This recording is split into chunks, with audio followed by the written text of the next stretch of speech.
निश्चल बस्नेत निर्देशित सिनेमा लुट 2 ले दोस्रो सातासम्म आइपुग्दा 8 करोडको ग्रस कलेक्सन गरेको छ। दोस्रो साता मात्र चलचित्रले आधा करोडको आम्दानी गरेको छ, जुन दर्पण छाया 2 को पहिलो हप्ताको कलेक्सन बराबर हो। चलचित्र वृत्तमा पहिलो साता हुने कमाई निर्माताको लागि आकर्षक मानिन्छ। दोस्रो तेस्रो साता हुने कमाई खास गरी वितरकमा बढी भाग कमिसन राखिएको हुन्छ। दर्पण छायाको कमजोर मेकिङको फाइदा लुटको सिक्वेललाई भएको हो। शुक्रबारदेखि प्रदर्शनमा आएको यो साइनो मायाको चलचित्रको पनि मध्यम मेकिङ भएकोले पनि लुटको लक्ष्यमा अहिले बोलिहाल्नु हतार हुनेछ।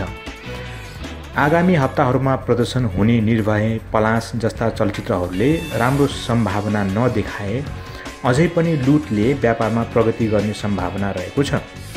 यो वर्ष चैत्रको अन्तिम साता एक चलचित्रको सिक्वेलले दर्शकलाई बोर नगर्ने भएकोले अब लुटका लागि खास तगारो भने केही देखिएको छैन।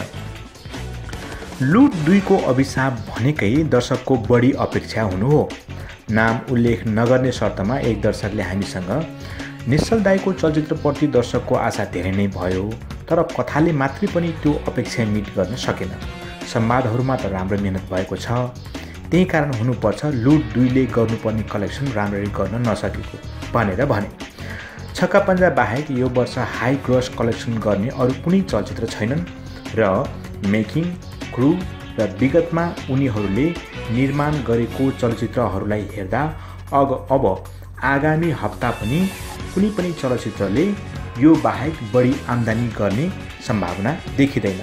तर यदि कुनै त्यस्तो बढी आम्दानी भइहालेमा भने कुनै आश्चर्यचकित हुनुपर्ने छैन, किनभने आगामी हप्ताहरूमा स्टारहरू रेखा थापा र निखिल उप्रेती जस्ता कलाकारहरूका चलचित्रहरू पनि आउँदैछन्। जस्तो हुनेछ त्यो तपाईहरूलाई हामी जानकारी दिने नै छौँ। हामीलाई कुनै टिप्पणी या प्रतिक्रिया दिनु परेमा हाम्रो कमेन्ट बक्समा यहाँहरूले उल्लेख गर्नुहोला र यो भिडियो राम्रो लागेमा लाइक, सेयर, सब्सक्राइब पनि गर्दै जानुहोला। धन्यवाद।